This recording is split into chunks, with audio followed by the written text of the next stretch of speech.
Many of my videos have talked about the strong correlation between oil and gold prices and how the gold to oil ratio can be used to judge the attractiveness of the current gold price. We all know that the price of oil has declined by more than 50%, and many of my subscribers are asking questions about which direction gold is likely to go in dollar terms. I think the concerns are very reasonable, but we might want to reframe things a little. After all, our goal as savers is to preserve and increase our purchasing power. That's a very different objective than trying to increase the number of dollars in our pocket. The dollar, I think, gets in the way of making objective decisions. We need to adopt the mindset of allowing the dollar to be a tool rather than allow it to serve as our master, as our only measure of value. To illustrate, let's take a look at where we started 2014 and what has happened since then. Here on this slide, I plot the real rates of return on gold as an investment as a function of the gold to oil ratio. The real rate of return is not the change in price of gold, but rather the change in what gold has been able to buy as a function of its starting value relative to oil. The yellow curve is a fit to the data. At the beginning of 2014, the gold to oil ratio was about 12.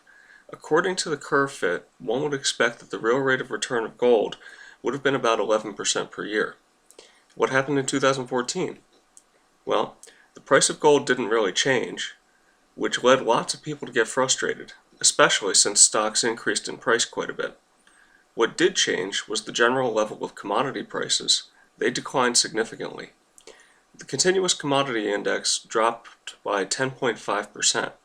In other words, although your gold didn't change in price over the course of the year, by the end of the year, it could buy close to 11% more stuff. So gold did its job. I'd also argue that the valuation tool I show here was reliable. Plus, if you deal with currencies outside of the United States, most people that measure the value of gold in their currency would find that gold has appreciated quite a bit. Now, of course, oil has crashed in price, so we should take a look and reevaluate whether or not gold is still a good value. Let's take a look at where we stand now. Gold can now buy about 25 barrels per ounce. We should not expect gold to perform nearly as well at 25 barrels per ounce as it did when it only bought 12 barrels per ounce.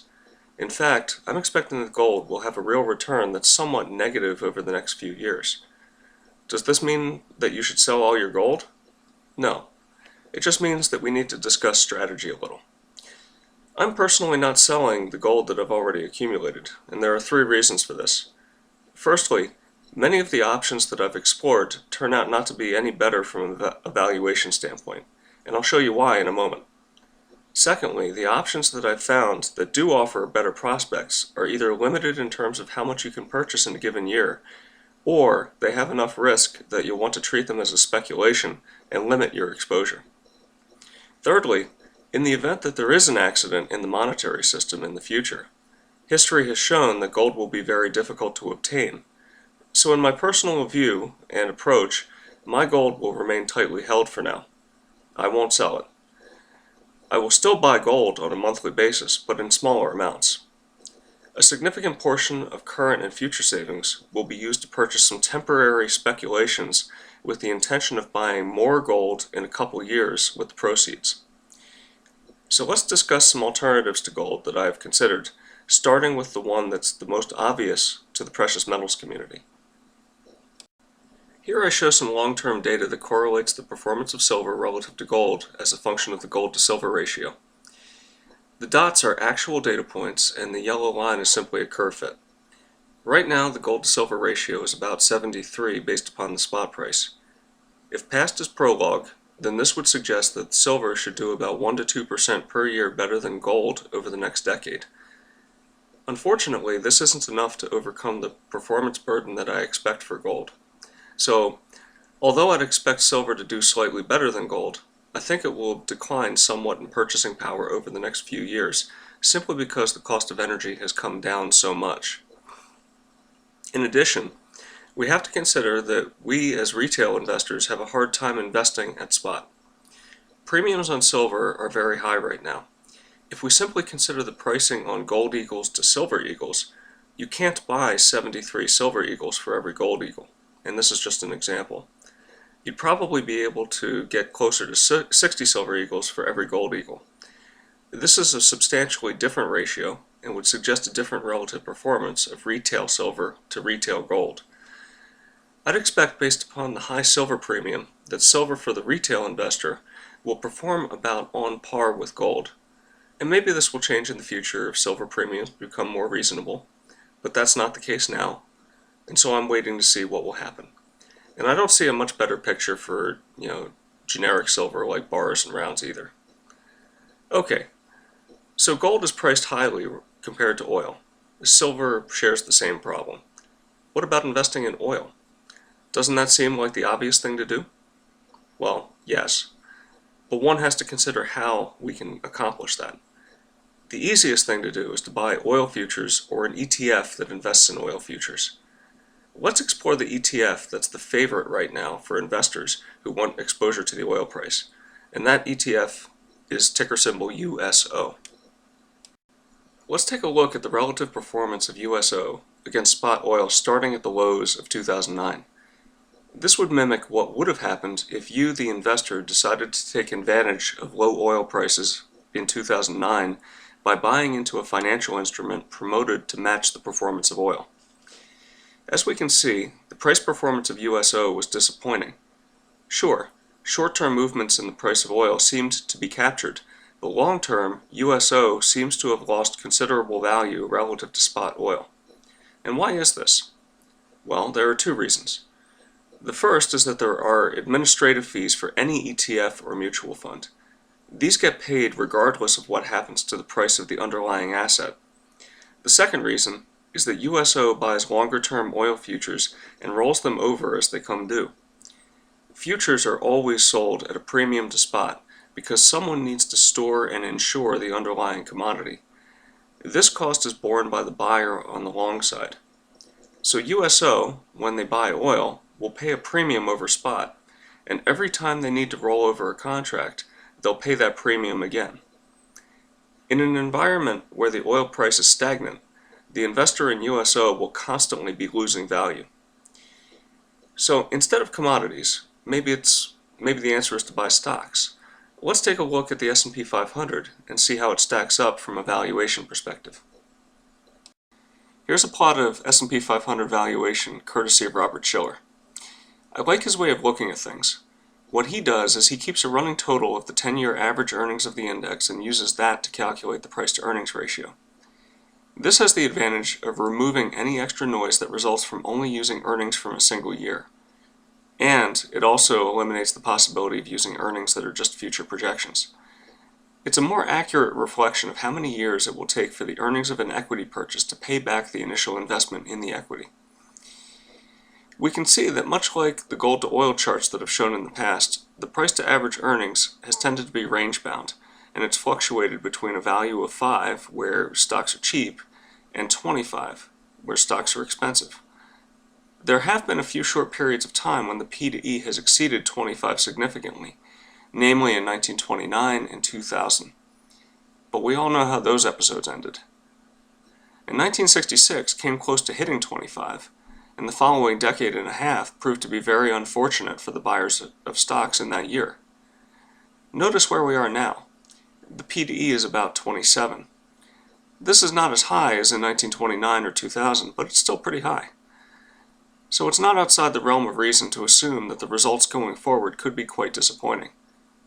Sure, it's possible to envision that the confidence of the late 20s or 90s is coming back, but this would give us an upside of only 20 to 60%. For many, this is a significant potential reward, but I should caution that it also comes with a risk of a 75 to 80% loss if valuations tend back to the bottom of the channel. In other words, it's possible that in a decade or two, that stock owners may find their purchasing power to be only 1/5 of what it is now. I don't personally like the idea of that large a loss in purchasing power, and I think the probability of such a revaluation is fairly high. So I'm going to pass on stocks for now. We seem to be running out of options. There is only one other asset class that might be worth a look, and that's the dollar. Now, don't have a heart attack. I'm not suggesting that a person sells their gold and buys a large dollar position, mainly because of the risks involved. I'm an advocate of a person being debt-free with a large gold position acquired at good prices. But right now, gold is fairly expensive in real terms. So, if you're not completely debt-free, now would be a pretty good time to consider working on that goal. And if you are completely debt-free, there may be some opportunities to speculate in some dollar holdings. You just have to do it in a way that manages your risk. This means making sure that you already have a large enough gold position and that you buy the right kind of dollar-related instruments. And we'll discuss options in a moment, but first, let's discuss the risk inherent in the dollar. To really understand the dollar, we need to understand the balance sheet of the Treasury. I've covered this in previous videos. In fact, I cover it in depth in my video Confidence, Gold Backing, and Dollar Value. So if you haven't watched that one yet, you might decide to watch it after finishing this video. If we take a look at the liabilities of the Treasury, we see that we have the public debt and intragovernmental holdings, which total to slightly more than $18 trillion. This is the all too familiar national debt. We also need to consider the monetary assets of the Treasury. The Treasury holds cash reserves and investments, which total to about $1.4 trillion. Now, one can argue whether the value of the investments is really worth $1 trillion, but let's give the Treasury the benefit of the doubt for now, because the point will be clear one way or another. In total, the net monetary position is a debt of about $16.7 trillion. Against this, the Treasury holds a non-financial asset, gold, which amounts to 261 million ounces. Again, one can debate if the gold is actually there, but it's easier to give the Treasury the benefit of the doubt because the point will be made clear regardless of what one believes. Now, as I've explained in my previous video, the Treasury is very much like the fractional reserve bank of the world. Over the years, the value of the dollar has adjusted based upon the confidence of the lenders. Before Bretton Woods was instituted, the total debt of the Treasury was never allowed to exceed the value of gold by more than about a factor of 10. After Bretton Woods was instituted, and the dollar became the world's reserve currency, the debt of the Treasury was allowed to expand to up to 80 times the value of the gold in storage. So as confidence waxes and wanes in the ability of the U.S. to serve its debts, the value of the dollar rises and falls. This manifests in what looks to be like a revaluation in the price of gold, but really, it's a change in the value of the dollar. Right now, every dollar can buy 0.0256 grams of gold at spot pricing. If we were to go back to the levels of confidence present in the year 2000, then the value of the dollar could adjust such that the ratio of Treasury debt to gold holdings could go back to 80 or so. And this would increase the purchasing power of the dollar so that it could buy 0.04 grams of gold. This is about a 50 to 60% possible upside for dollars, which is pretty similar to the upside available in stocks. On the other hand, if the confidence in the U.S. is lost and the dollar loses its status as the world's reserve currency, then one could expect the value of the dollar to adjust such that the debt of the Treasury was only 10 times the value of the gold held, or even on par with the gold holdings. In this case, the dollar would purchase less than 0.005 grams of gold. This would be a loss in purchasing power of more than 80%. Again, similar to the downside for stocks. So, if you're uncomfortable holding stocks, you should also be uncomfortable holding dollars, at least for the dominant position of your wealth. Now, I did mention that I am using the dollar as a tool to increase my wealth, and there are certain things that I'm doing with my savings in the near term with the expectation that I'll be able to buy more gold in the future than I can now. Let's touch on these briefly. One thing that you can do that I've already mentioned is to pay off debt, especially high interest debt.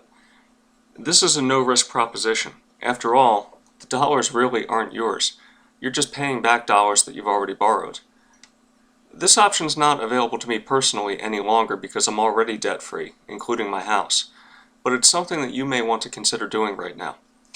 I'll discuss in my next video why even paying off a home mortgage is a good idea despite the tax break that you'll get on the mortgage interest. And I'll show you why you're really not getting that tax break when you really drill through the numbers. Now, another thing that you can do if you're in a high tax bracket is you can increase your contributions to IRAs and 401ks.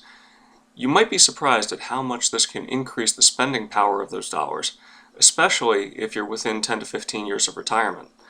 Again, I'll cover this topic in a separate video because this one's getting quite long. Finally, one thing that I think is highly attractive is to place some money in I-series savings bonds if you're in the US. I view this as a highly attractive speculation. Let me tell you why. We are in a position right now where prices have been declining. I believe the reason for this is the very high debt levels that are present in the system. The economy is slowing down, but the producers have borrowed so much on capital equipment that they need to keep producing more than the economy wants to absorb. I cover this in my video, The Process of Capital Destruction, and if you'd like some more details, please watch that video after finishing this one. I think this trend will stay in place until the powers that be decide to take drastic action. In other words, we'll probably be facing declining prices followed by a sharp upward reversal. The best way that I can think to play this is with I-series savings bonds. These bonds are guaranteed never to go down in dollar terms. Thus, it's much like a bank savings account without the same level of counterparty risk. If the dollar continues to strengthen from here and gold starts to correct relative to the price of other commodities, then the I-series savings bonds will allow you to buy more gold in the future for the dollars that you invest today. That's a win in my book. But what happens when we see a sharp reversal in prices to the upside? Well, with the interest rate being paid based upon the general price levels, the I-series savings bonds will at least preserve your purchasing power. So I view the I-series savings bonds as a means of preserving wealth with a potential option of building wealth if general prices keep declining. The I-series savings bonds, which are promoted on the basis of inflation protection, actually keep you whole in the event of general price level increases and build your wealth when general price levels decline. This seems counterintuitive, but I think if you think about it for a while, you'll probably come to the same conclusion that I have. Just remember though, it's only a speculation. I wouldn't go overboard here, because in the event of a monetary reset, this will be a loser. But I think it's worth a look for some of your future savings. Just don't give up the gold. I'll cover these options in more detail in future videos. As always, please decide for yourself what the right path is for you. Take everything that you hear with a grain of salt, and don't take any drastic actions without having some facts and some data to back them up.